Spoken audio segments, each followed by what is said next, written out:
لیکن ایک شاعر جو اس منظر کو دیکھ کر اسے اپنے قلب میں اپنی روح میں اتار لیتا ہے اور اس فطری آہنگ میں لفظوں کو پرو کر جب وہ کاغذ پر لاتا ہے تو وہ شاعری ہوتی. بڑی اچھی گفتگو شروع ہوئی ہے. ناظرین میں آپ کو یقین دلاتا ہوں کہ اس گفتگو میں آپ کو بہت مزہ آئے گا، کیونکہ مجھے ابھی سے مزہ آنا شروع ہو گیا ہے. حامد اقبال صدیقی صاحب نے کہا کہ خالق کائنات اللہ رب العزت نے اس کائنات کو ایک مخصوص آہنگ میں پیدا کیا، مخصوص ترتیب سے پیدا کیا، ٹھیک ہے، اور اس کی یہ صفت انسان میں جب آئی تو اس کا نام شاعری ہو گئی. جی تقریباً. تو نعوذ باللہ اگر میں آپ کے الفاظ کو یوں کہوں کہ اللہ رب العزت پہ آپ شاعر ہونے کا الزام لگا رہے ہیں. دیکھیے ایسا ہے کہ ہر فنکاری جو ہے وہ شاعری نہیں ہوتی، لیکن ہر شاعری فنکاری ضرور ہے. زید خالد پٹیل صاحب، ابھی حامد اقبال صاحب نے کہا کہ اللہ رب العزت نے اس کائنات کو جس ترتیب سے تخلیق کیا وہ ترتیب شاعرانہ ہے. آپ اتفاق کرتے ہیں؟ الحمدللہ والصلاۃ والسلام علی رسول اللہ وعلی آلہ وصحبہ اجمعین، اما بعد. ہمارے دونوں شاعروں کی شاعرانہ انداز کو تو میں یقیناً بیٹ نہیں کر پاؤں گا، لیکن ایک سیدھی سمپل بات ضرور کہہ سکتا ہوں.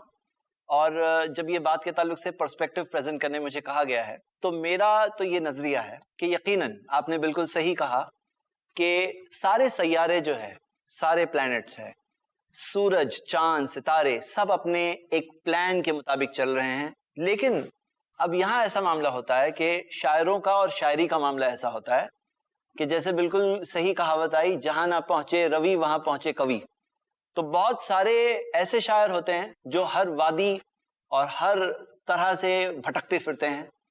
ان کی شاعری وہ اس دائرے کے اندر نہیں رہ پاتی.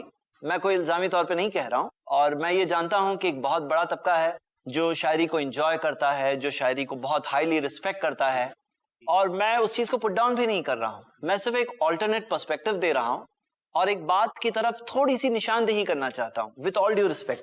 یعنی جو آپ کی کلاکاری ہے اس کلاکاری کو میں پوری طرح سے آنر اور سمان دیتے ہوئے میں ایک پرسپیکٹو یہ رکھنا چاہتا ہوں کہ جس طرح سے یہ سارے سیاروں کی لمٹس ہے اس طرح سے شاعری کی بھی لمٹ ہونی چاہیے. لیکن شاعری کئی بار لمٹ سے باہر چھلانگ مار کے آگے بڑھ جاتی ہے، کئی ایسی چیزوں میں چلے جاتی ہے وہاں جانا نہیں چاہیے. کئی سارے اچھے اثرات بھی چھوڑتی ہے اچھی شاعریاں، لیکن بہت سارے خطرناک اثرات بھی ہوتے ہیں شاعریوں میں. اور یہ چیز کے تعلق سے ایک اویئرنس اور بات کو ذرا باہر نکل کے دیکھنا، کیونکہ کیا ہوتا ہے جب شاعر شاعری میں بہتا ہے، اور جو یقیناً مطلب آپ جب اس چیز کو اس قدر انجوائے کرتے ہیں کہ میں آپ لوگوں کے انداز میں محسوس کر سکتا ہوں، اور بلکہ میں سمجھ سکتا ہوں کہ ناظرین میں بھی بہت سارے ایسے لوگ ہیں جو شاعری سے اس قدر کنیکٹڈ رہے ہوں گے اور رہتے ہوں گے کہ جو جب شاعری کے بہاؤ کے ساتھ جب آدمی بہتا ہے تو اچھوں کے بارے میں دیکھا گیا ہے کہ کئی بار دماغ کو سوئچ آف بھی کر دیتے ہیں. جو بھی آ جائے، چاہے دائرے کے باہر ہو یا چاہے وہ کوی کہاں پہنچ گیا،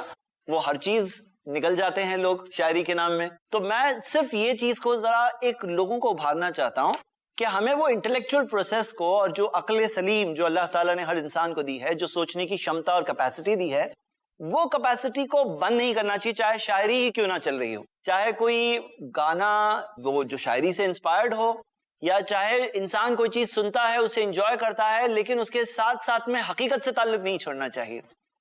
تو یہ ایک بات ہے جو میں رکھنا چاہتا ہوں، بلکہ اور بہت کچھ ہے جو شیئر کرنا چاہوں گا. تفصیلی ٹاپک ہے، اور میں جاننا زید بھائی آپ سے یہ چاہتا ہوں کہ شاعری کے متعلق اسلام کیا کہتا ہے، کس خانے میں رکھتا ہے شاعری؟ شاعری کے تعلق سے آپ یہ دیکھیں کہ جیسے آج کے زمانے کی سب سے اثردار میڈیا اگر ہم دیکھیں گے کہ وہ جرنلسٹ، وہ سارے اینکرز، وہ سارے لوگ جو لوگوں کے ذہن و دماغ کو کنٹرول کرتے ہیں آج کے زمانے میں، ہم دیکھتے ہیں کہ ٹیلی ویژن چینلز میں جو باتیں کہی جاتی ہے وہ لوگوں کے ذہن و دماغ پر اتنا زوردار اثر چھوڑتی ہے کہ جیسے لوگ سمجھتے ہیں حقیقت تو یہی ہے، اس کے آگے کوئی حقیقت نہیں ہے. ایک زمانے کی ٹاپ میڈیا شاعری تھی، ایک زمانہ تھا، آج بھی بہت لوگ انجوائے بھلے ہی کرتے ہیں، لیکن آج کے زمانے کی نمبر 1 میڈیا شاعری نہیں ہے. ابھی اپریل 2015 کی بات ہے، واشنگٹن پوسٹ نے ایک آرٹیکل کیری کیا تھا جس کے اندر ایک سروے تھا کہ کتنے لوگ پوئٹری کو سرچ کر رہے ہیں آج کل نیٹ پر، اور کتنے لوگ یہ کلیم کرتے ہیں. جیسے ایک انسٹیٹیوٹ سے، امریکن انسٹیٹیوٹ کی سروے تھی کہ پچھلے 1 سال میں کتنے ایسے لوگ ہیں جنہوں نے کوئی نہ کوئی طرح کی پوئٹری پڑھی. آج اگر ہم دیکھیں تو اس میں وہ یہ بتاتے ہیں کہ 1992 میں جہاں 16% لوگوں نے ہاں کہا تھا کہ ہم نے سال میں 1 بار تو پڑھی ہے، اور 2015 میں آتے آتے ابھی تقریباً 6% لوگ کہہ رہے ہیں کہ ہم نے سال میں 1 بار پڑھی ہے. تو یہ تو obviously ایک ڈکلائن پر ہے. ایک ذرا بس تھوڑے لوگ کچھ لوگ کسی طرح سے انجوائے کر لیتے ہیں. ہاں فارمز وغیرہ چینج ہوتے ہیں, لیکن ایک زمانہ تھا یہ بہت اثردار میڈیا تھی. قرآن کی 114 سوروں میں سے سورہ نمبر 26 ہے جس کا نام ہے سورہ شعراء. شعراء کا مطلب ہے پوئٹس. اب اللہ تعالیٰ نے یہاں پر کیا کہا ہے؟ سورہ شعراء جب ہم کھولتے ہیں سورہ نمبر 26 اس کی آخر کی آیتیں, لاسٹ 3 آیتیں دیکھتے ہیں تو اللہ تعالیٰ نے شعراء کے بارے میں کہا ہے, پوئٹس کے بارے میں. اور جو کہا ہے میں آپ کے سامنے رکھ رہا ہوں. اللہ تعالیٰ نے فرمایا وَالشُّعَرَاءُ يَتَّبِعُهُمُ الْغَاوُونَ, اور یہ جو شعراء ہے, پوئٹس ہیں, ان کے پیچھے بھٹکے ہوئے لوگ چلتے ہیں. أَلَمْ تَرَوْا أَنَّهُمْ فِي كُلِّ وَادٍ يَهِيمُونَ, کیا تم دیکھتے نہیں کیسے ہر وادی میں یہ بھٹکتے پھرتے ہیں, اور وہ لوگ وہ چیز کہتے ہیں جو خود کرتے نہیں ہیں. کہتے وہ چیز ہیں جو کرتے نہیں ہیں. 3 نیگیٹو سٹیٹمنٹس آئے. پہلی بات یہ آئی ہے کہ بھٹکے ہوئے لوگ ان کے پیچھے چلتے ہیں. نمبر 2, ہر وادی میں بھٹکتے پھرتے ہیں یہ. نمبر 3, ایسی باتیں کہتے ہیں جو خود کرتے نہیں ہیں. یہ شعراء کی عام بات ہے. لیکن پھر اللہ نے کہا إِلَّا الَّذِينَ آمَنُوا, سوائے ان لوگوں کے جو ایمان لے آئے, وَعَمِلُوا الصَّالِحَاتِ, اور نیک کام کیے. جو ایمان لاتے ہیں, ایمان کی حالت میں ہوتے ہیں اور اچھے کام کرتے ہیں. وَذَكَرُوا اللَّهَ كَثِيرًا, بہت کثرت سے اللہ کو یاد کرتے ہیں. مطلب جن کے اندر یہ معاملہ نہیں کہ اللہ کو بھول کر شاعری کریں گے, وہ اللہ کو کثرت سے یاد کرتے ہیں. اور پھر اللہ تعالیٰ نے کہا کہ جب ان پر ظلم کیا جائے تو اس کے بعد ڈیفینڈ کرتے ہیں. یہ 4 خوبیاں بتائی اللہ تعالیٰ نے ایسے اچھے شاعروں کی. تو پتا چلا اچھے شاعر بھی ہوتے ہیں لیکن انہیں ایکسیپشن کے طور پر بتایا گیا ہے. تو ہم یہ دیکھتے ہیں کہ 4 کوالٹیز ان کی بتائی گئی ہے. اس میں جو چوتھی کوالٹی ہے اس میں ایک اشارہ ہے, وَانْتَصَرُوا مِن بَعْدِ مَا ظُلِمُوا. یہ وہ لوگ ہوتے ہیں جو اچھے لوگوں کی خوبی ہے کہ اس کے بعد کہ ظلم کیا جائے وہ مدد کرتے ہیں. مطلب یہاں کیا معاملہ ہے؟ ہم دیکھتے ہیں کہ محمد صلی اللہ علیہ وسلم کو اللہ تعالیٰ نے چنا جس طرح سے سارے انبیاء کو چنا تھا, سارے رسولوں کو چنا تھا. پہلے رسول نہیں تھے, انسانوں کو صحیح راستہ بتانے, مارگ درشن کرنے, صحیح رہنمائی کے لیے اللہ تعالیٰ نے نبیوں اور رسولوں کو چنا. آخری نبی محمد صلی اللہ علیہ وسلم کو چنا. اب مکہ کے جو مشرک تھے انہوں نے ان پر اٹیک کرنے کے لیے اپنے شاعروں کو یوز کیا. ان کا مذاق اڑا کر, ان کی نبوت کا مذاق اڑا کر, ان کی پرسنالٹی کا مذاق اڑا کر ان کے میسج کو انڈرمائن کرنے کی کوشش کر رہے تھے, کم بتانے کی کوشش کر رہے تھے. تو اللہ تعالیٰ نے کلام اللہ کو بھی شاعری کہنے لگے تھے. تو ہم یہ دیکھتے ہیں کہ اللہ تعالیٰ نے یہاں پر جو کہا وَانْتَصَرُوا مِن بَعْدِ مَا ظُلِمُوا, یہ ظلم جو کیا جا رہا ہے اس کے بعد وہ لوگ جو مدد کرتے ہیں. تو یہاں پہ اس چیز میں مدد میں آنے کا ایک اشارہ تھا. ہم دیکھتے ہیں کہ یہ آیت تو مکہ میں نازل ہو چکی تھی. اللہ کے رسول محمد صلی اللہ علیہ وسلم نے حسان بن ثابت رضی اللہ عنہ سے کہا ان کی شاعری کا جواب دو, فٹنگ ریپلائز دو, جبریل تمہارے ساتھ ہے. صحیح بخاری کی حدیث ہے.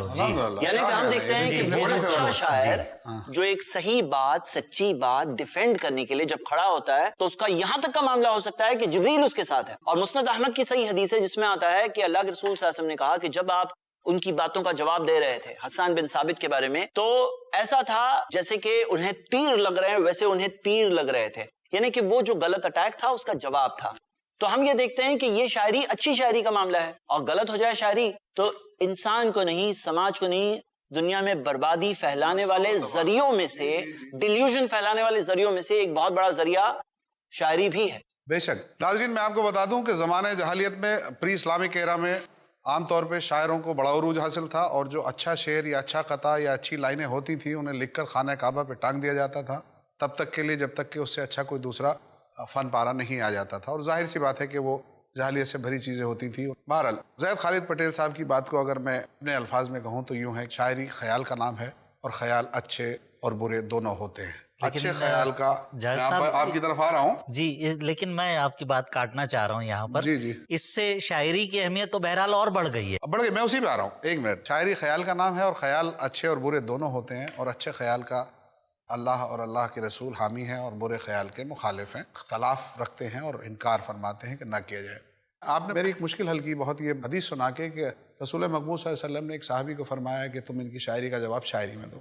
میں اپنا سوال آپ تک لانے سے پہلے ساگر ترپاٹھی صاحب کے پاس آؤں گا اور حامد اقبال صاحب کے پاس آؤں گا سمجھانے کے لیے کہ میں سوال کیا پوچھنا چاہتا ہوں.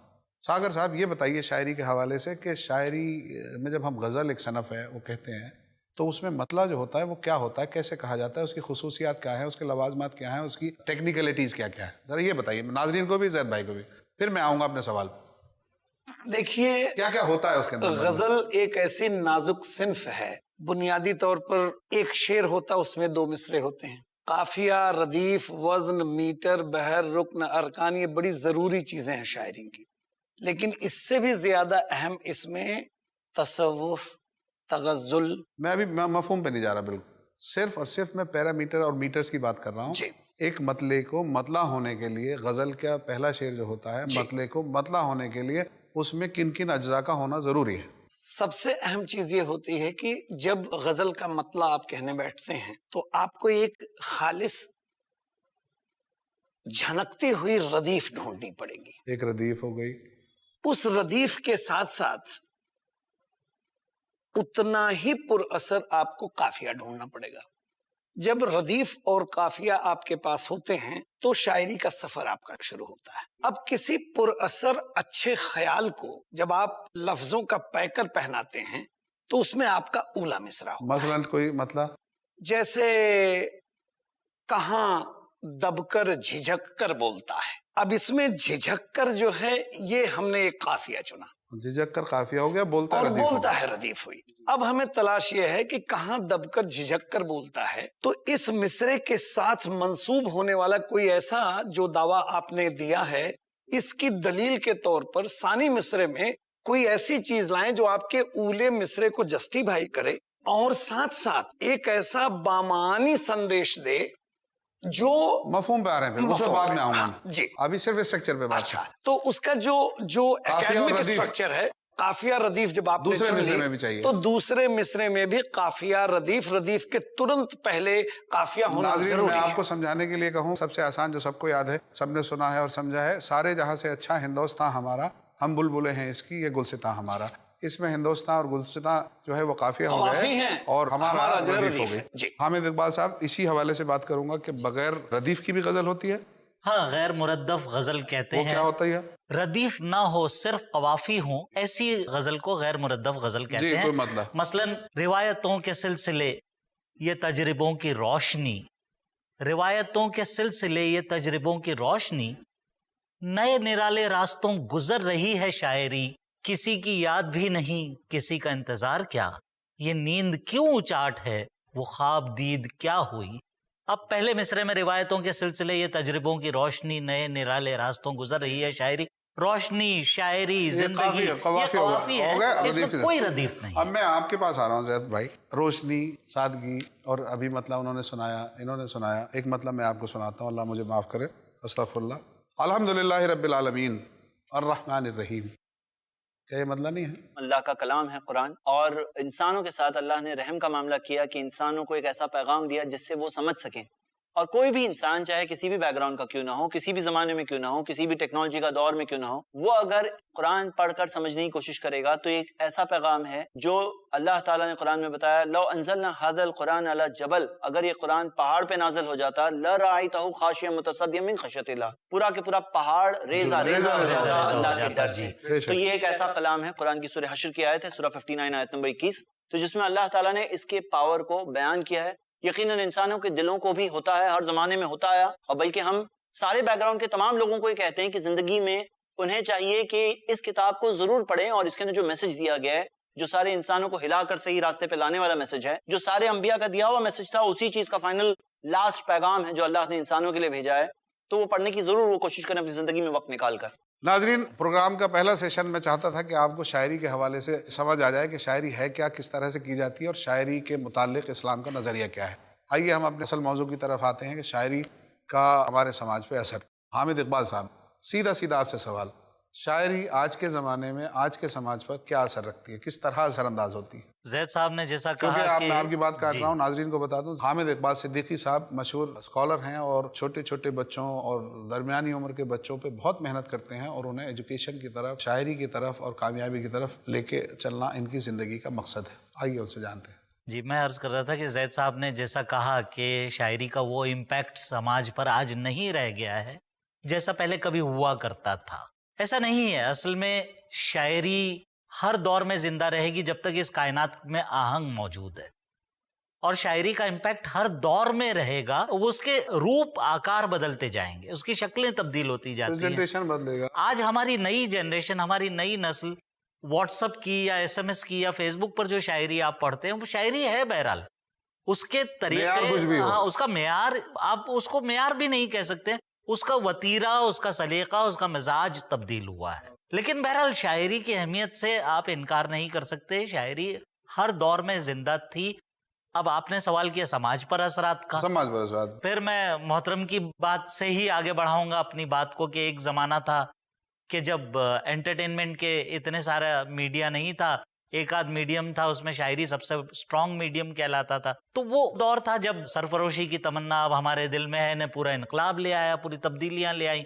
وہ ایک شعر سے جو ہے وہ آزادی کی جنگ میں مدد مل گئی. یا پھر اس کے بعد آزادی کے بعد، ہمارے ملک کے آزادی کے بعد ترقی پسندوں نے شاعری جب شروع کی تو مزدوروں کا جو مسئلہ ریولوشن آیا باقاعدہ، ہاں وہ ایک تحریک بن کر، اور وہ جو انقلاب آیا، مزدوروں کا انقلاب آیا، اس میں ہمارے پروگریسیو رائٹرز نے، ترقی پسند رائٹرز نے، شاعروں نے جو کچھ لکھا، تو مجھے بہت دھندلا سا یاد ہے، بہت بچپن کی باتیں یاد ہیں کہ میں نے کہیں کسی اخبار میں یا کہیں پڑھا ہوگا یا سنا ہوگا جو بھی ہے کہ ساحر لدھیانوی نے اپنی نظم پیش کی تھی اور مجمع الٹ گیا، اور وہاں سے میدان سے نکل کر لوگ جو ہے مزدور جو ہے وہ بالکل انقلابی صورت میں ابھر کر چلے آئے. اب ایسا زمانہ نہیں ہے. میں آپ کو بیچ میں ٹوک رہا ہوں جی. مجھے اچانک یاد آیا اسرار الحق مجاز کا ایک مصرع کہ وہ تیرے سر پر یہ آنچل خوب ہے، بہت ہی خوب ہے، لیکن تو اس آنچل کو ایک پرچم بنا لیتی تو اچھا تھا.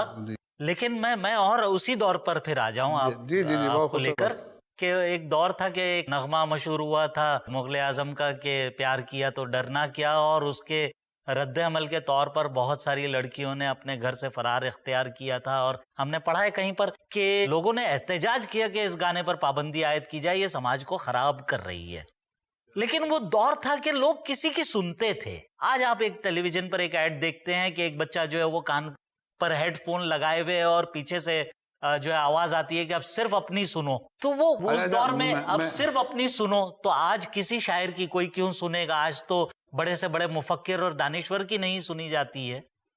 میں آپ کے پاس حامد بھائی واپس آؤں گا. ساگر ترپاٹھی صاحب آپ کے پاس آ رہا ہوں. ابھی حامد اقبال صاحب نے کہا کہ ایک فلم آئی مغل اعظم، اس میں گانا تھا جب پیار کیا تو ڈرنا کیا، اور اس گانے کا اتنا اثر ہوا کہ نوجوانوں پہ، لڑکے لڑکیوں پہ وہ گھر سے بھاگنے لگے، اور ایک آواز اٹھی کہ اس گانے کو بین کر دیا جائے. تو یہ اثر شاعری کا تھا یا فلم کا تھا یا میوزک کا تھا؟ تین باتیں اہم. دیکھیے، اگر آپ کو یاد ہو ایک گانا ہے کہ آون کہہ گئے اجہوں نے آئے، لینی نموری خبریا، مجھے بھول گئے ساوریا. یہ لتا دیدی بہت بڑی گائیکا ہے. یہ کمال کسی سنگیت یا گیت کا نہیں تھا، یہ اس دھن کا تھا. جیسے راگ دیپک ہیں، دیپک جل جاتے تھے. ہم آپ کو ایک بہت آس پاس کا ایک ایگزامپل آپ کو دے رہے ہیں. دیکھیے، آرادھنا ایک فلم آئی تھی. جی جی جی. باغوں میں بہار ہے، کلیوں پہ نکھار ہے، موسم بے قرار ہے، تم کو مجھ سے پیار ہے. تو ہیروئن کا جو ایکسپٹنس لیول ہے وہ یہ کہتا ہے نانا نا نا نا نا نا، جبکہ وہ کہنا کیا چاہتی ہے؟ ہاں ہاں ہاں. غزل جو ہے یہ کنائے کی بھاشا استعمال کرتی ہے، اشاروں کی زبان ہے. کیا یہ آپ نے مجھے یاد دلا دیا. قضا کلام کر رہا ہوں میں آپ کا یابی کی بات کو آگے بڑھانے کے لیے کہ میں حسن کی فطرت ہی سے واقف نہ تھا ورنہ. کیا بات ہے. شعر سنیے، میں استاد کا شعر ہے کسی.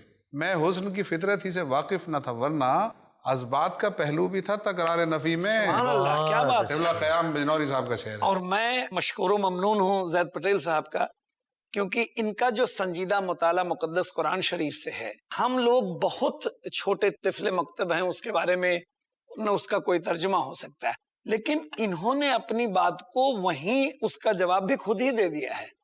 یہ کیا کہہ رہے ہیں کہ اچھا شاعر ہو. ہمارے گاؤں کا ایک دہقانی واقعہ ہے. ایک بچہ آ کر کے بیٹھا ہوا ہے، والد محترم مجھ سے کہتے ہیں کہ بیٹے اوپر اور نیچے کی روٹی نہیں کھانی چاہیے. تو بچے نے کہا ایسا کیوں؟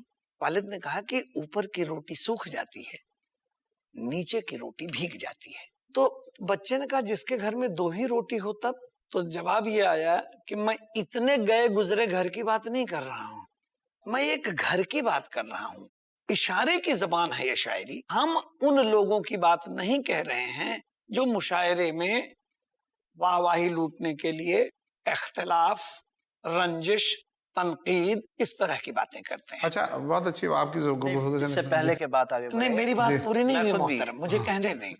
آپ نے خود ایک بات کہی ہے کہ اچھا شاعر ہونا، تو ہم اچھی شاعری اپنے آپ میں، غزل ایک ایسی نایاب صنف ہے جو اپنے بوتے پہ بین الاقوامی شہرت یافتہ ایک ایسی صنف ہے جس میں ہم ان چیز دیکھیے آپ وشے سے سبجیکٹ سے ذرا سا ہٹ رہے ہیں. نہیں اچھا برا کون طے کرے گا ساگر ترپاٹھی؟ میں وہی آپ سے کہہ رہا ہوں. اس کا بھی جواب ہے. کتنے علامہ سیماب ہوئے ہیں پچھلے 200 سالوں میں, کتنے علامہ اقبال ہوئے ہیں. دور حاضر میں یہ لیٹسٹ رپورٹ ہے, لگ بھگ 67,000 رجسٹرڈ شاعر ہندوستان میں ہیں. آج بھی آپ کیوں صرف فراق ڈاکٹر بشیر بدر یا وسیم بریلوی پہ یا شہریار خان پہ, محمد علوی پہ جا کے آپ کی بات رک جاتی ہے؟ میں بتاتا ہوں, میں عرض کرتا ہوں, ایسا نہیں ہے کہ ایک اقبال ایک غالب یا ایک فراق یا ایک سیماب صاحب ہو کے گزر گئے. واقعہ یہ ہے کہ ایک اقبال ایک سیماب ایک غالب اور ایک میر کو ایکسپوزر مل گیا. یہاں جہاں جہاں اردو بولی اور سمجھی جاتی ہے, کم سے کم میں نے پڑھا ہے بہت سارے شعراء کرام کو, ایسے کوئی شعراء کرام کو سنا اور پڑھا ہے. مثلا ایک منشی ولایت حسین صاحب نام کے ایک شاعر گزرے, ان کا شعر ہے کہ بے قراری میری دیکھی ہے میرا ضبط بھی دیکھ, بے قراری میری دیکھی ہے میرا ضبط بھی دیکھ, اتنا خاموش رہوں کہ تو چلا اٹھے. کیا بات. یا انہی کا شعر ہے کہ شاید کوئی ارمان جلا شورش دل سے, نکلا تھا ابھی ساتھ میں آہوں کے دھواں بھی. تو یہ ایکسپوزر کی بات ہے. لیکن دانش صاحب ایکسپوجر کے علاوہ بھی کوئی چیز ہے. نہیں کوئی چیز ہے. میں تھوڑا سا آپ کا ایک آدھا منٹ لینا چاہوں گا. بلکہ میں کہ بازار میں تمام شعراء کے شعری مجموعے آپ کو بک سٹالز پر مل جائیں گے. میں نے 3 کتاب میلے ممبئی میں اس کا آرگنائزر رہا ہوں, میں بڑے کتاب میلوں کا, کہ جس میں 65 لاکھ روپے کی کتابیں بکی ہیں. اور میں نے تجزیہ کیا کہ آج بھی دیوان غالب, کلیات اقبال جتنی بڑی تعداد میں فروخت ہوتا ہے, معاف کیجئے گا, آپ کے عہد کے سب سے بڑے جتنے بھی شاعر ہیں جن کے پیچھے ہزاروں کا مجمع جو ہے ان کا کلام سننے کے لیے جمع ہوتا ہے, ان کی کتابیں نہیں بکتی ہیں. میں یہاں آپ سے ڈیفر کرتا ہوں. برانڈ بک رہا ہے. غالب ایک برانڈ ہے آج, اقبال ایک برانڈ ہے آج, برانڈ بک رہا ہے. نہیں ایسا ٹھیک ہے, تو پھر آپ پروین شاکر, بشیر بدر اور ندا فاضلی کے تعلق سے کیا کہیں گے؟ بات کے تعلق سے میں ایک بات کہوں, جو آپ نے ایک ٹاپک بالکل اوپن اپ کیا, اور میں آؤں گا آپ کے پاس اس ٹاپک پر آؤں, کیونکہ آپ نے اس جو چیز کو اوپن اپ کیا کہ بھئی اچھا شاعر, اب اچھائی اور برائی جو ہے نا سوسائٹی میں کئی بار ریلیٹو ہوتی ہے. کون طے کرے؟ بہت سارے لوگ جو ایک چیز کو کہہ دیتے ہیں یہ اچھا ہے, تو وہ لوگ اچھا سمجھ بیٹھتے ہیں. جیسے آج کے زمانے میں ہم دیکھتے ہیں کہ وہ زمانے کی جو شروعات تھی, جو آپ نے ذکر کی, آپ نے کہ بھئی وہ فلم کے گانے سے بات جو شروع ہوئی تھی. ایک منٹ آپ کو روک رہا ہوں, آپ کی بات کی وکالت کے لیے. اچھائی اور برائی کے حوالے سے میں 50 شعر ایسے ابھی پیش کر سکتا ہوں جو واقعتاً مفہوم کے اعتبار سے بہت برے ہیں لیکن بہت مشہور ہیں. لائک میں مثال دوں آپ کو کہ غالب کے شعر پہ آ جائیے, جی خوش ہوا ہے مسجد ویران دیکھ کر, میری طرح خدا کا بھی خانہ خراب ہے. یا آپ آ جائیے, زندگی کیا ہے گناہ آدم, زندگی کیا ہے گناہ آدم, زندگی ہے تو گناہگار ہوں میں. یہ مشہور زمانہ شعر ہیں اور بڑے شعراء اکرام کے شعر ہیں. چلیے انہیں اچھا کیسے مان لیں گے, کیوں مان لیں گے؟ یہاں پر معاملہ زید صاحب ایک مجھے ایک بتائیے, پنڈت برج نارائن چکبست نے ایک شعر کہا ہے کہ زندگی کیا ہے عناصر میں ظہور ترتیب, موت کیا ہے انہی اجزاء کا پریشان ہونا. آپ اس میں تنقید کا پہلو ڈھونڈیے, آپ بتائیے یہ حدیث سے کہاں ڈیفر کرتا ہے؟ ایک منٹ پہلے میں بتا دوں آپ. دیکھیے آپ ہمارے ہم عصر ہیں, ہم ایک دوسرے کے راز نہیں کھول سکتے, ہم ان سے پوچھنا چاہتے ہیں کہ میں آپ کو کیا کہہ رہا ہوں, یہاں پہ اتنے سارے الگ الگ ایسپیکٹس ایک ساتھ میں اوپن اپ ہو گئے کہ ایک طرف ہم یہ دیکھ رہے ہیں کہ کہیں پر کفریہ, یعنی اوپر والے نے جو بات کہی اس کو ریجیکشن والے, شرک اور کفر والے ورڈز آ جاتے ہیں, اور شاعری کے بہاؤ میں جب آدمی بہتا ہے تو وہ پرسنالٹی کا دبدبا اور جو اس کی برانڈ پرسنالٹی, اور ایسا ہوتا ہے کہ انہیں تنقید کے اوپر لوگ سمجھنے لگتے ہیں. لیکن حقیقت یہ ہے کہ یہاں پہ یہ ایکچوئل ورڈز یہ ہے, جو بات ہے وہ کیا ہے, وہ صحیح بات ہے غلط بات ہے. اسی طرح اب جو یہ مثال کے طور پر زندگی کیا ہے یہ جو موت کیا ہے انہی اجزاء کا, یہ جو شعر ہے صرف ٹیکنیکلی بتا رہا ہے زندگی کیا ہے, یہ عناصر ایتھیسٹک ویو پیش کر رہا ہے. اس میں یہاں یہ بات نہیں کہی جا رہی ہے کہ ایک بنانے والا ہے جس نے ہمارے جسم کے اندر جان ڈالی ہے, وہ جان ہے تو ہم زندہ ہے, اور جس نے ہمیں بنایا ہے وہ ایک دن ہماری جان لے لے گا اور یہ جسم میں سے ہماری روح چلی جائے گی. تو ہم دیکھتے ہیں کہ جو آرگنز تھے وہ سارے آرگنز موجود ہیں, پھر بھی ایک انسان نہیں جی رہا ہے, تو کوئی ایک چیز ہے جس کی وجہ سے وہ ایک زندہ رہتا ہے, تو وہ ایک پرسپیکٹو مسنگ ہے. اب یہاں اسی طرح آپ دیکھیے کہ جو سارے جو فلموں کے معاملات اور فلموں کے گانے, اب اس کے اندر معاشرے کے اندر ایک ایسی طرح کی چیز آئی کہ اس کے اتنے ڈراسٹکلی خراب کانسیکوینسز رہے ہیں کہ مثال کے طور پر ہمارے سماج کے اندر ایک بہت بڑی چیز ہونی چاہیے. پہلے تو ہمارا سمبند کریٹر سے, ایک انسان کا سمبند ریلیشن اس کے مالک سے, اس کے اندر خرابی آ جاتی جب اس طرح کی باتوں کو لوگ انڈائریکٹلی سمجھنے لگتے ہیں. لیکن ہماری فیملیز کے اندر خرابی کہاں آ گئی, جہاں پہ یہ ایک طرح کا ایک لو کلچر پیدا ہو گیا. دیکھیے میں یہ بات جو کہہ رہا ہوں نا لو کی, تو ہم لوگ کوئی لو کے خلاف نہیں ہے, پیار اور محبت کے خلاف نہیں ہے, ہم خلاف ہیں تو وہ اس کھلواڑ کے خلاف ہے جو آج شاعری بہت زیادہ ابھارتی ہے اور بہت زمانے سے ابھارتی آئی ہے. تو ہم یہ دیکھتے ہیں کہ یہ جو معاملہ ہے اور جو لو کا ایک کنسیپٹ پیدا ہوا، پہلے تو ایک بات بتائی گئی کہ بھئی میں تمہارے لیے جینے مرنے تیار ہوں. اس طرح کے مفہوم والے جو شعر اور شاعری اور گانے وغیرہ جو لوگوں میں عام اور زبان تک جو لوگ پہنچ گئے، تو یہاں سے ہی بات ہے کہ جینا مرنا ہونا چاہیے اوپر والے کے لیے. کسی کی بیوی کے لیے وہ جی رہا ہے یا جس سے وہ محبت کر رہا ہے، اس کے لیے جینا مرنا تو اوپر والے کے لیے ہونا چاہیے. صاحب آپ نے شاید دھیان سے شعر کو سنا نہیں، میں ایک اس کا دوسرا شعر آپ کو سنا دیتا ہوں جو ہندی میں ہے. چھتی جل پاوک گگن سمیرا پنچ رچت یہ ادھم شریرا. اردو لٹریچر میں وہ 4 عناصر ہیں، ہندو مائتھولوجی میں 5 عناصر ہیں. شاعر صرف اتنا کہہ رہا ہے کہ یہ پروردگار کے یہاں سے آئے ہوئے یہ جو 4 عناصر ہیں، یہ اجزاء جو ہیں جب تک ایک خاص اس کا دیا ہوا ایک پرپورشن ہے جس میں یہ ہیں، تب تک تو ٹھیک ہے. سر آپ مس انڈرسٹینڈ کر رہے ہیں یا مس انٹرپریٹ کر رہے ہیں. میں پھر کہہ رہا ہوں کہ اگر شاعر دوسرے شاعر کا بھید کھلے گا، نہیں بھید نہیں، ایمانداری سے انٹرپریٹیشن ضروری ہے. میزان پر شاعری دیکھیے، شاعری کا مرتبہ مجھے اجازت ہو. جی ارے اچھا ایک بات واضح کر دوں کہ میں یہاں انفرادی طور پر بات کر رہا ہوں، سنیں، اور کوئی مذہبی میزان کا میں کوئی ریپرزینٹیٹو بن کر نہیں، بلکہ انفرادی طور پہ اس شعر کے حوالے سے میں بہت بے چین ہوں کچھ کہنا چاہتا ہوں. اس کا کارن میں بہت بے چین ہوں کہ میں نے آپ کی دکھتی رگ کو چھوا ہے. تھوڑا سا دھیرج رکھیے، مجھے بتانے دیجیے. اس میں اہم بات عناصر ہے ہی نہیں، اس میں اہم ہے ظہور ترتیب، جس نے حکم اللہ کی جگہ لے لی. آپ اس کا نہیں اس کا ثبوت دوں گا سر، اس کا ثبوت دوں گا. شاعر خود ساگر بھائی ثبوت دوں گا. آپ یہ جو 4 عناصر ہیں کہیں سے انہیں لے کے آئیے. خوبصورت نوجوان لڑکے کا ایک دل نکال کے لائیے، سب کچھ سارے عناصر لے آئیے اور انہیں ظہور ترتیب سے رکھیے. کیا زندگی آ جائے گی؟ ظہور ترتیب انسان رکھ ہی نہیں سکتا. بالکل رکھ سکتا ہے. نور امر اللہ ہے وہ. میرا ہر مذہب کے حساب سے امر اللہ، ظہور ترتیب اور امر اللہ کا فرق ہے. میرا ایک دوہا ہے. یہ تو آپ ایک منٹ بات پوری کروں. یہ شعر تو امامت کرتا ہے ان لوگوں کی جو یہ مانتے ہیں کہ دنیا میں کائنات میں جو کچھ ہوتا ہے خود بخود ہوتا ہے، ظہور ترتیب سے ہوتا ہے. یعنی اگر دودھ کو تھوڑی دیر کے لیے رکھ دیجئے، رات بھر کے لیے، تو جم کے دہی ہو جاتا ہے. یہ ان لوگوں کی امامت یا انٹرپریٹیشن ہے. ظہور ترتیب نہیں ہے، ظہور ترتیب ہے. اچھا چلیے میں آپ کو بتاتا ہوں.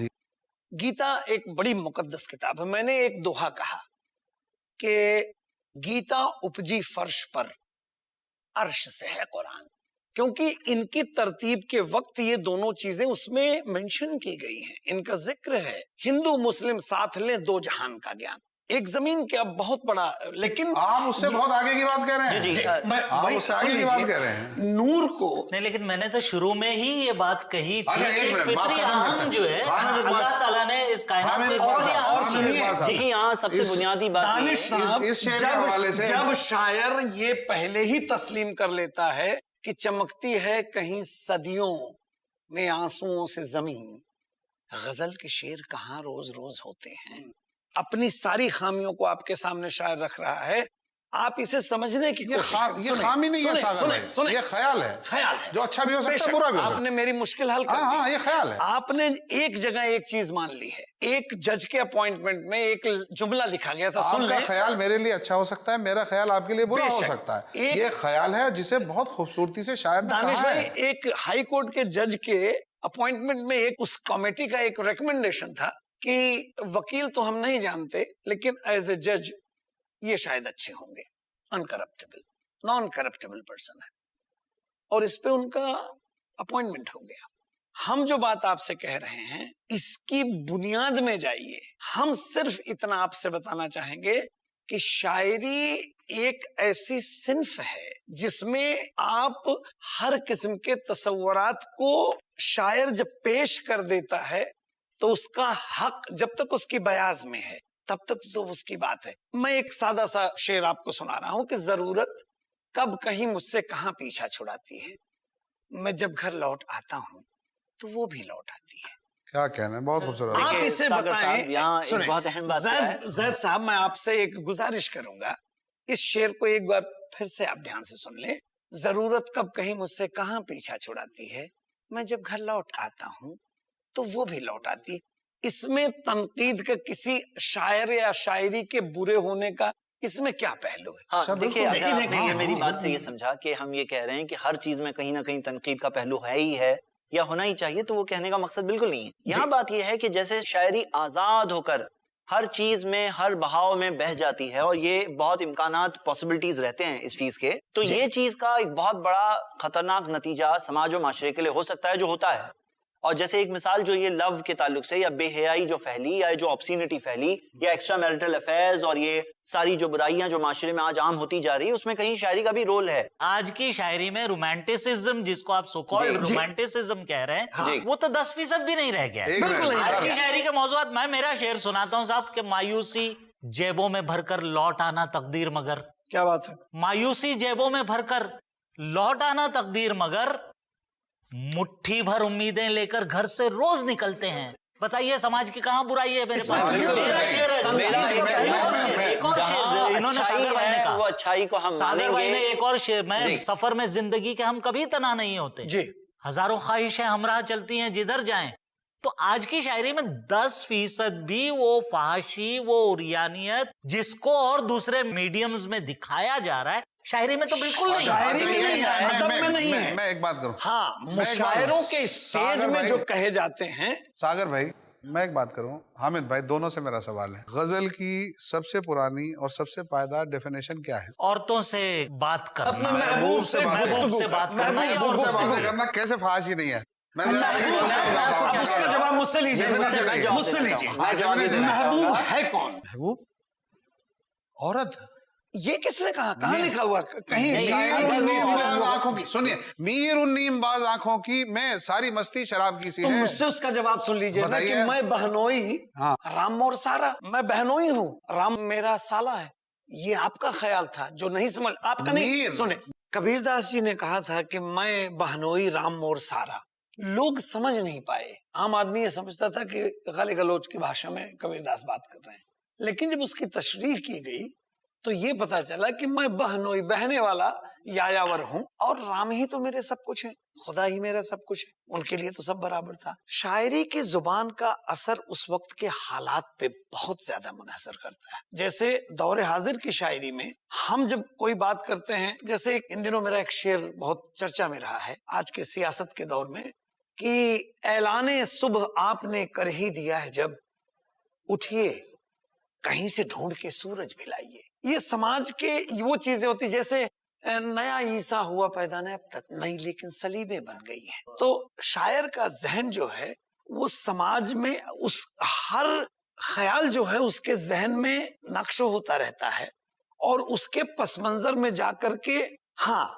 ادب کے دائرے میں ہو، جیسا پٹیل صاحب نے کہا۔ یہاں میں آپ سے ایک سوال کرنا چاہتا ہوں، اگری کرتا ہوں آپ کی بات سے، اور بلکہ جو میں نے ابھی تھوڑی دیر پہلے ایک شعر سنایا کہ جی خوش ہوا ہے مسجد ویران دیکھ کر، میری طرح خدا کا بھی خانہ خراب ہے، یہ ایک طنز ہے، لیکن سوال یہ ہے کہ اس میں یہاں شاعر اپنے طور پہ کفر نہیں کہہ رہا ہے یا شرک نہیں کہہ رہا ہے، بلکہ سماج پہ طنز کر رہا ہے کہ دیکھو تم لوگوں نے مسجدوں کو بھی ایسا خانہ خراب کی طرح کر دیا، لیکن سماج کو یہ کون سمجھے؟ کتنا بھی طنز ہو، اس میں کچھ الفاظ کی کچھ لمٹس ہوتی ہے۔ جیسے آپ نے کہا نا کہ سورج چاند کا ایک دائرہ ہے، وہ دائرے سے باہر ہم نہیں جا سکتے، دائرے سے باہر جی خوش ہوا، یہ الفاظ بالکل غلط ہے، یہ اسلوب غلط ہو گیا، دیکھیں، کیونکہ مذاق کے اندر بھی کچھ باتیں زبان سے نہیں آ سکتی، طنز میں بھی۔ یہ اسلوب بہت ٹیکنیکل بات ریلیجیسلی بتا رہے ہیں، ریلیجیس پوائنٹ آف ویو یہ ہے۔ شاعری جہاں تک میں سمجھتا ہوں، بات سے مکمل اتفاق رکھتے ہیں، جہاں تک میں سمجھتا ہوں شاعری ایک ایسی چیز ہے جو دلوں کو گدگداتی ہے، جو کبھی کبھی ہمیں ہماری رہنمائی کرتی ہے، اور کبھی کبھی ہمیں ہنساتی ہے، مسکرانے پر مجبور کر دیتی ہے، اور کبھی کبھی ہماری آنکھ میں آنسو لے آتی ہے۔ لیکن شاعری جب کسی ایک سیکٹ یا کسی ایک اسکول آف تھاٹ کو ہرٹ کرنے لگے اور ان کو پریشان کرنے لگے، تو پھر کہیں نہ کہیں شاعری کا مقصد وہ ایسپیکٹ بھی ہے، اور ساتھ ساتھ میں یہ بھی ہے کہ ایک شخص جو ایمان لاتا ہے، وہ ایمان کے بعد میں اس کے کچھ تقاضے ہوتے ہیں، اور ایک انسان، کوئی بھی انسان ہو، اس کے لیے ضروری ہے کہ وہ صحیح کیا غلط کیا ہے وہ سمجھے۔ دراصل آپ کے اور آپ کے ریاکشن سے مجھے ایسا لگا کہ آپ یہ سمجھ بیٹھے ہیں کہ میں کہتا ہوں کہ شاعری سراسر غلط ہے۔ بالکل میں یہ نہیں کہہ رہا ہوں۔ ایک مثال کے لیے میں ایک شعر پیش کرنا چاہوں گا۔ کیوں منتیں مانگتا ہے اوروں کے دربار سے اقبال، وہ کون سا کام ہے جو ہوتا نہیں تیرے پروردگار سے۔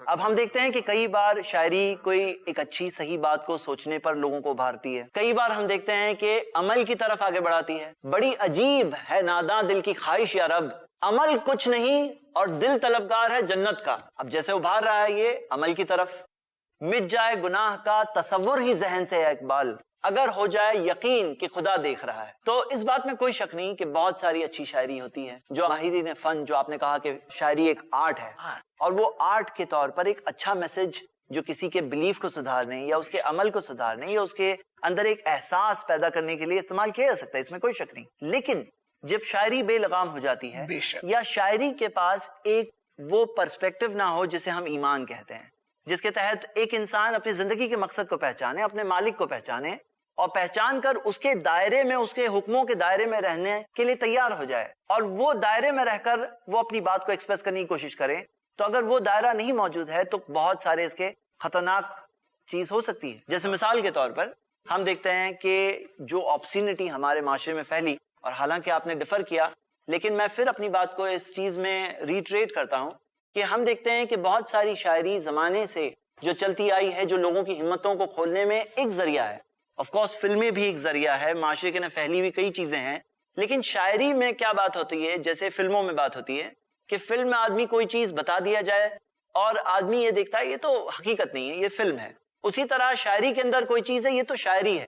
اب ایک انسان ایک بات کو شاعری کے طور پر سنتا ہے، پھر ایک وقت آتا ہے کہ وہ اس چیز پر خود عمل بھی کرتا ہے. وہ چیز جو ہوتی ہے، وہ چیز کے لیے مائنڈ اس کا اوپن اپ کیسے ہوا، وہ اوپن اپ ہونے میں شاعری ایک ذریعہ بن جاتی. تو اس کے خطرے کو پہچاننا بھی بہت ضروری ہے، دونوں کے لیے، شاعر کے لیے بھی اور سننے والوں کے لیے بھی. کہ کئی بار جیسا ایسا ہوتا ہے کہ ایک ہیرو پرسنالٹی ایک اس طرح کا ایک ریفرنس ذہن میں آ جاتا ہے کہ جہاں غلطی بھی غلطی نہیں دکھتی ہے، اور اس طرح سے نہیں ہونا چاہیے. ہمیں یہ بات کو سمجھنا ہے کہ کوئی انسان کوئی بات کہہ رہا ہے جس کے اندر، جیسے کہ آپ نے پوائنٹ آؤٹ کیا، وہ بات غلط ہو، وہ امکان باقی رہتا ہے، کیونکہ انسان کل ابن آدم خطا. اللہ کے رسول صلی اللہ علیہ وسلم نے کہا ساری آدم کی اولادوں سے خطائیں ہوتی ہے، خطا کرنے والوں میں سب سے اچھے وہ ہوتے ہیں جو بار بار توبہ کرتے ہیں. تو ہم دیکھتے ہیں کہ اللہ تعالیٰ نے مثال اور نمونہ ہمیں محمد صلی اللہ علیہ وسلم کو دیا اور کہا کہ انہیں کاپی کرو. باقی یہاں کیا ہوتا ہے کہ اکثر جو شاعری کا فیسینیشن رکھتے ہیں وہ ان شاعروں کو ایک ایسا مقام دے دیتے ہیں جہاں ان کی غلط بات کا بھی کوئی صحیح ہونے کا بہانہ ڈھونڈنے لگتے ہیں. میرا ایسا یہ کہنا ہے، ایک آبجیکٹیوٹی کا ڈیمانڈ یہ ہے کہ ہم اچھی باتوں کو سراہیں گے، مانیں گے، لیکن جہاں کوئی کمی آئے گی وہاں اسی کائنڈنس اور رسپیکٹ کے ساتھ ہم اس بات کو چھوڑ بھی دیں گے. یہی ایک صحیح اسپرٹ ہے جو سارے اچھے شاعروں نے بھی، میں امید کرتا ہوں، سکھایا ہے. یہاں میں دخل دوں بات میں. میری بات سے ساگر بھائی بھی ایگری کریں گے اور حامد بھائی بھی ایگری کریں گے. جب کوئی شاعر شہرت کی انتہا کو پہنچتا ہے اور اس کو ادب میں مقام حاصل ہو جاتا ہے تو تمام یونیورسٹیز میں اور ان کے جو ادبی شعبے ہیں ان میں اس پہ کام ہوتا ہے.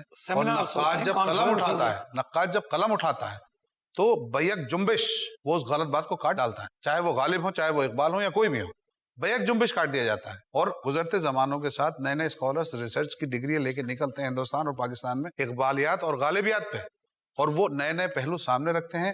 ان کی جو نکارنے والی چیزیں ہیں ان کو نکارتے ہیں، جو پوزیٹیو چیزیں ہیں انہیں آگے لے کے جاتے ہیں. ادب میں ایسا ہوتا ہے. لیکن ہم واپس اپنے ٹاپک پہ آتے ہیں کہ یہ تو ادب کی باتیں ہیں، کتابوں میں بند ہیں، یہ یونیورسٹی تک محدود ہے، یونیورسٹی میں پڑھنے والے اسٹوڈنٹس تک محدود ہے. ہمارا عام آدمی جو شاعری کو مشاعروں کے حوالے سے جانتا ہے یا رسالوں کے حوالوں سے جانتا ہے یا آج کے دور میں سوشل میڈیا کے حوالے سے جانتا ہے، وہ شاعری کا کتنا اثر لیتا ہے اور اس اثر کے اس کی زندگی کی بنیادوں میں کس حد تک سیندھ لگاتے ہیں وہ اثرات. کیا بات ہے، یہ ہمارا اصلی ٹاپک ہے. دیکھیے ایک بہت بڑا ٹاپک یہ بھی ہے جو آپ کی باتوں سے ایک نکلا، وہ یہ ہے کہ شاعری میں اس بات کو ہم ڈینائی نہیں کر سکتے ہیں کہ ایگزیجریشن یا گلو کرنا اس کا ایک انٹرنل حصہ کئی بار بن جاتا ہے، اس کے فن کا ایک حصہ کہیں بن جاتا ہے. اور یہاں پر ایک حدیث ذہن میں آتی ہے، صحیح بخاری کی حدیث ہے. پیارے نبی محمد صلی اللہ علیہ وسلم نے کہا لا تطرونی کما اطرت النصارى عیسیٰ ابن مریم، میری تعریف بڑھ چڑھ کے مت کرنا جیسا عیسیٰ ابن مریم کی تعریف نصارہ نے کی، کرسچنز نے کی. فإنی رسول اللہ، کیونکہ میں تو اللہ کا رسول ہوں. تو کہو عبداللہ و رسول اللہ، اللہ کے بندے اور اللہ کے رسول. تو یہ بھی ایک ایسپیکٹ ہے جو ہمیں تھوڑا بہت ڈسکاؤنٹنگ فیکٹر وہاں پر لانا چاہیے. جہاں تک آج معاشرے کے اوپر اثر دیکھیں تو بہت سارے لوگوں کے لیے یہ ایک بالکل ٹائم پاس کا ذریعہ بن گیا ہے. یہاں پر ایک بات یہاں یہ آتی ہے کہ بہت سارے جو سوشل نیٹ ورکس پہ بیٹھ کر جو بھیجتے رہتے ہیں، واٹس ایپ پہ جو میسیجز آتے رہتے ہیں آج، آف کورس آپ کے معیار کے مطابق تو وہ بہت ہی گری ہوئی شاعری نہیں ہے، شاعری ہی نہیں ہوگی، لیکن گرامر میں فٹ نہیں بیٹھتی ہو. بالکل بالکل. تو ہم یہاں یہ دیکھتے ہیں کہ بہت سارے لوگوں کا یہ پرابلم ہے کہ انہیں اپنی زندگی میں کوئی مقصد ہی نہیں معلوم ہے.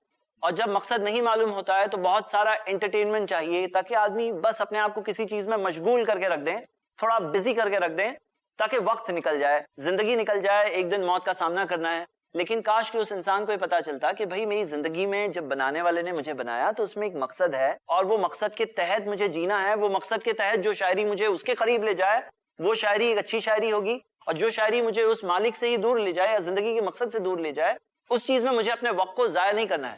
کیونکہ قیامت کے دن کے 5 سوال ہے، اس میں سے ایک ہے ان عمرہ فیما افنیٰ، زندگی کہاں گزارے ہو بھائی. تو اس میں ایک انسان وہاں ہو سکتا ہے کہے گا کہ میں شاعری کے فلاں چیز میں نے گزار دی، جو غلط شاعری ہے، اچھی شاعری کی بات نہیں کر رہے ہم. یا جیسے ہم یہ دیکھتے ہیں کہ ان شبابہ فیما ابلاہ، تم نے اپنی جوانی کہاں گزاری. تو یہ ایک بہت اہم سوال ہے جو آج بہت سارے لوگ کہیں گے کہ میں سوشل نیٹ ورکس پہ اپنا ٹائم ویسٹ کرتا آیا.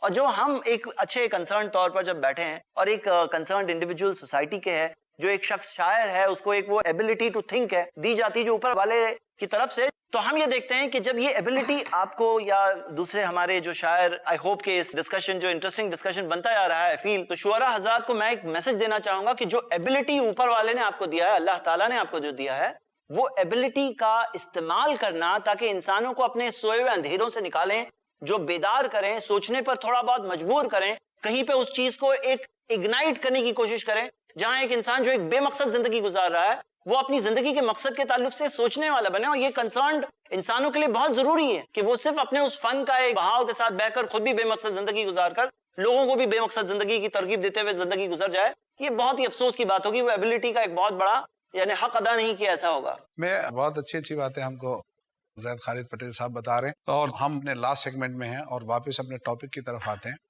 ٹاپک کے حوالے سے واپس میں سوال پوچھتا ہوں کہ شاعری اپنے وقت کے سماج کا آئینہ ہے یا شاعری اپنے وقت کے سماج کا امام ہے جو اسے کسی طرف لے کے جاتا ہے؟ دونوں ہے. شاعری تب تک امامت کے صف میں اپنے آپ کو نہیں کھڑی کرتی جب تک کہ سماج کا کام چلتا رہے. آپ نے بہت اچھا ایک شعر کہا، میں جسے اوڑھتا بچھاتا ہوں، وہ غزل آپ کو سنا دشینت کمار جی کا. انہی کا ایک شعر ہے کہ یہ سارا جسم جھک کر بوجھ سے دوہرا ہوا ہوگا، میں سجدے میں نہیں تھا، آپ کو دھوکا ہوا ہوگا. وہ بھوکا جسم جس کا بچہ بیمار ہے، اس کی عورت بیمار ہے، اس وقت اس کی ضرورت یہ تھی کہ کہیں سے اس کو 2 روٹی مل جاتی. یہاں تک آتے آتے سوکھ جاتی ہیں کئی ندیاں، مجھے معلوم ہے پانی کہاں ٹھہرا ہوا ہوگا. شاعری، میں زید پٹیل صاحب کی اس فکر سے، اس کسک سے، اس ٹیس سے واقف ہوں، لیکن ہم انہیں مطمئن کرنا چاہتے ہیں کہ ہم خالص شاعری کی بات کر رہے ہیں. واٹس ایپ کی شاعری، مشاعروں کو دل شکنی کرنے والی شاعری، کسی خاص مذاہب کے اوپر تنقید کر کے، اگر اس وقت میں کسی بھی اپنے پڑوسی ملک کے جن سے تعلقات میرے بہت اچھے نہ ہوں کوئی ایسی بات کہوں جس سے ان کی دل شکنی ہو، تو یہاں 10 لوگ مجھے ستائش کریں، یہ شاعری نہیں ہے. کہ سماج پہ جو بھی بیتتی ہے شاعر پہ اس سے زیادہ بری بیتتی ہے. منور رانا صاحب کا شعر ہے، تھوڑی سی تصنع ہوگی اس میں کہ ہم نے لفظوں کے برتنے میں خون تھوک دیا. آپ تو صرف یہ دیکھیں گے غزل کیسی ہے. اگر اس کرب سے کوئی واقف ہو کہ ایک شعر کو بنانے میں، آپ یقین کریں میں ایک شعر تشریح نہیں کر رہا ہوں، ساری رات رویا ہوں تب جا کے میرا ایک شعر یہ ہوا تھا کہ چھین لے گا باغباں خوشبو یقیناً ایک دن، چھین لے گا باغباں خوشبو یقیناً ایک دن، رات بھر اس خوف سے کم سن کلی سوتی نہیں. کیا بات ہے، رات بھر اس خوف سے کم سن شاعر نے اپنی بات کہہ دی ہے. اگر آپ تک بات پہنچے کم سن کلی سوتی نہیں. میں قطع کلام کی میں آپ کے پاس آ رہا ہوں اور اس سوال کے ساتھ آ رہا ہوں. سوال میرا یہ ہے کہ اچھائی اور برائی اگر پیمانہ ہے، اچھائی اگر نثر میں کی جائے تو اور نظم میں کی جائے تو اچھی بات ہے، برائی اگر نثر میں کی جائے تو نظم میں کی جائے تو بری بات ہے. اس میں فرق کیا رہا؟ پھر ہم شاعری کو اچھائی اور برائی کی بنیاد پہ کیسے بانٹ کے سماج پہ اس کے اثرات دکھا سکتے ہیں؟ 2 باتیں اصل میں یہاں پر ابھرتی ہے. ساگر بھائی کی بات سے، آپ کے سوال سے، دونوں چیزوں سے جو ہے نا 2 باتیں ابھرتی ہیں. اب ان تمام باتوں کا لب لباب یہ ہے کہ کچھ شاعری تو ایسی ہوتی ہے کہ جو ہمارے بھائی جو یہ شوٹ کر رہے ہیں انہوں نے سنی اور واہ واہ کہہ دیا اور ان کے دل میں لگی اور پسند آ گئی ان کو. کوئی چیز ایسی ہوتی ہے، انہوں نے ابھی میں نے شعر اگر پڑھا اور انہوں نے کہا یار کیا باؤنسر لگا کر چلے گا حامد اقبال، ان کی بات تو سمجھ میں ہی نہیں آئی. شاعر جو ہے وہ بھی سوچتا ہے جو عام آدمی نہیں سوچتا. عام آدمی کی رسائی سے بہت دور کی بات ہے. نہیں، میں آپ کی بات سے ایک حد تک اتفاق کرتا ہوں، لیکن واپس ہم آتے ہیں حامد بھائی ہمارے ٹاپک پہ، اور ٹاپک کا تعلق بہت زیادہ عام لوگوں سے ہے جن کے بارے میں آپ نے کہا کہ وہ کیا حامد کہہ کے چلا گیا.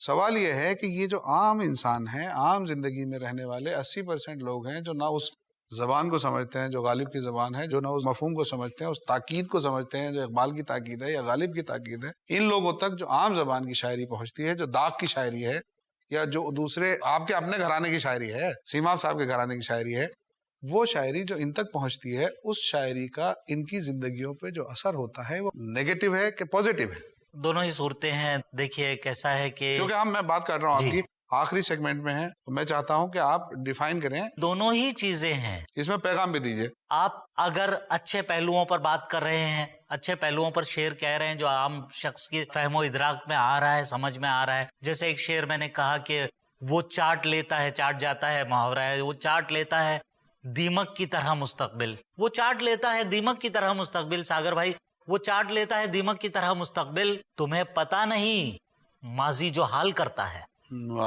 یہ ایک تلقین ہے, ایک عام آدمی بھی اس کو سمجھ رہا ہے, یہ ایک تلقین ہے اور یہ اچھائی کی جانب لے جا رہی ہے. اچھا, کوئی ایک میسج جو آپ شاعروں کو دینا چاہیں, شعراء حضرات کو اور سامعین کو؟ وقت کا تقاضا یہ ہے کہ شاعری جو اتنا مؤثر ترین میڈیم ہے, جو لفظوں سے نکل کر دلوں میں اترتا ہے, اس میڈیم کو عام کیا جائے, اس میڈیم کی اہمیت کو سمجھا جائے, اور آج پھر وہ دور آ جائے کہ ایک شاعر کے شعر پر اتنا امپیکٹ شاعری کا بننے لگے اور سماج کو ایک اچھے, ایک صالح, ایک بہتر موڑ پر شاعر جو ہے وہ لے جا سکتے ہیں اور لے جائیں.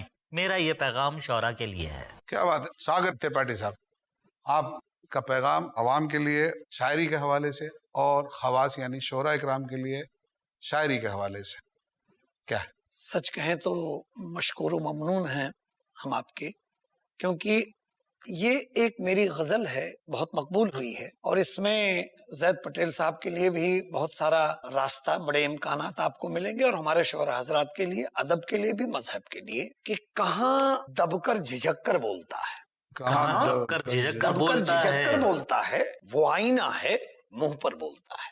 کیا کہہ رہے ہیں, کیا دو شعر اس نایاب قوم کے حوالے سے. صداقت جب کبھی آتی ہے رو میں, آپ کا ذکر ہو رہا ہے کہ صداقت جب کبھی آتی ہے رو میں تو سر نیزے پہ چڑھ کر بولتا ہے.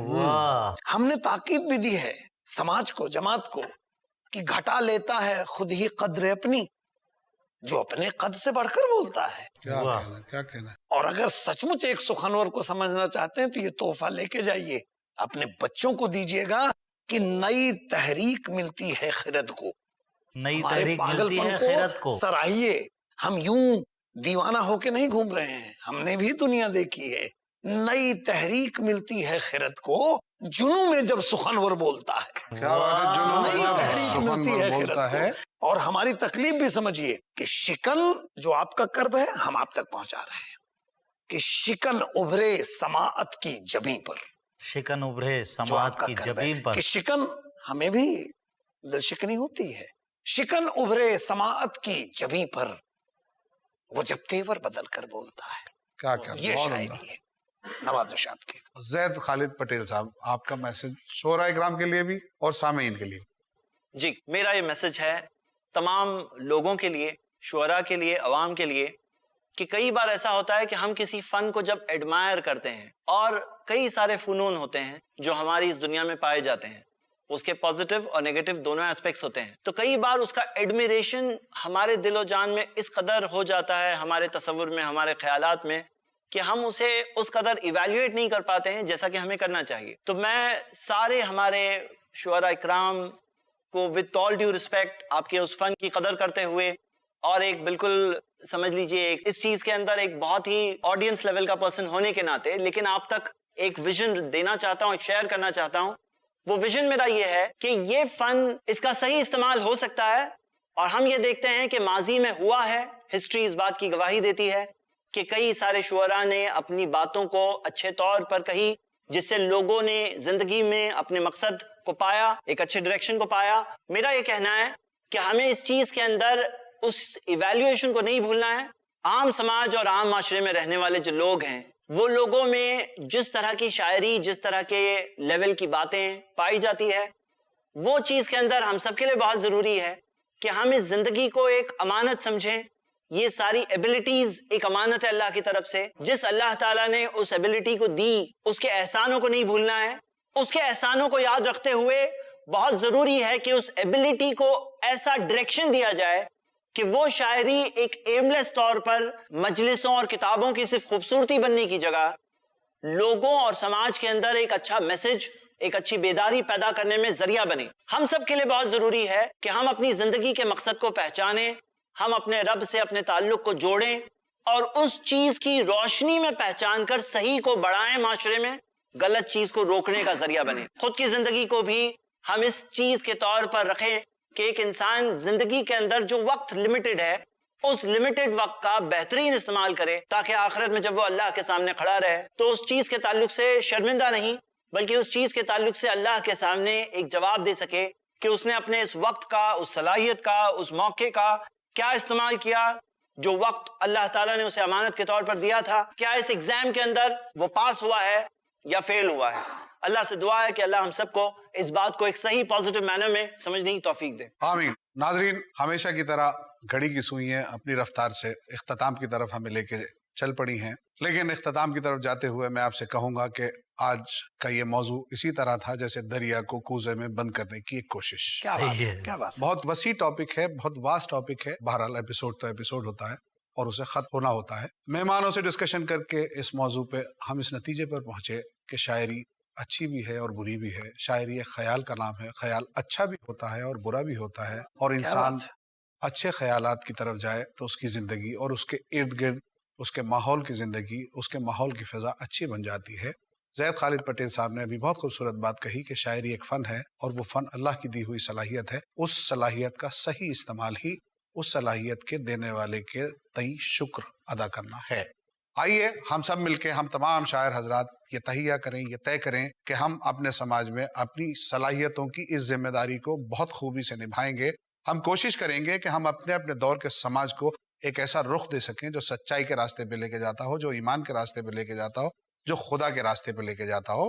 اچھائی اور برائی کی جنگ ہمیشہ سے رہی ہے. پروگرام کو ختم کرتا ہوں ان 4 مصروں کے ساتھ کہ مزاج شیشہ گری دیا ہے، مزاج شیشہ گری دیا ہے تو پتھروں کو گداز کر دے. کیا بات ہے. مزاج شیشہ گری دیا ہے تو پتھروں کو گداز کر دے. یہ دست رحمت میرے لیے ہے تو اس کو یا رب دراز کر دے. سبحان اللہ، سبحان اللہ. میں اپنے 4 مصرے پیش کر رہا ہوں کہ مزاج شیشہ گری دیا ہے تو پتھروں کو گداز کر دے. یہ دست رحمت میرے لیے ہے تو اس کو یا رب دراز کر دے. وہ جس کے سجدے چراغ بن کر حرم کی چوکھٹ پہ جھلملائیں، وہ جس کے سجدے چراغ بن کر حرم کی چوکھٹ پہ جھلملائیں، میری جبین سیاہ رو کو عطا ایک ایسی نماز کر. جزاک اللہ، کیا بات ہے. ناظرین، آپ کی طرف سے مہمانوں کا شکریہ اور مہمانوں کی طرف سے اور میری طرف سے آپ کو اللہ حافظ. پھر ملاقات ہوگی اگلے ایپیسوڈ میں نئے موضوع اور نئے مہمانوں کے ساتھ. تب تک اپنا خیال رکھیں.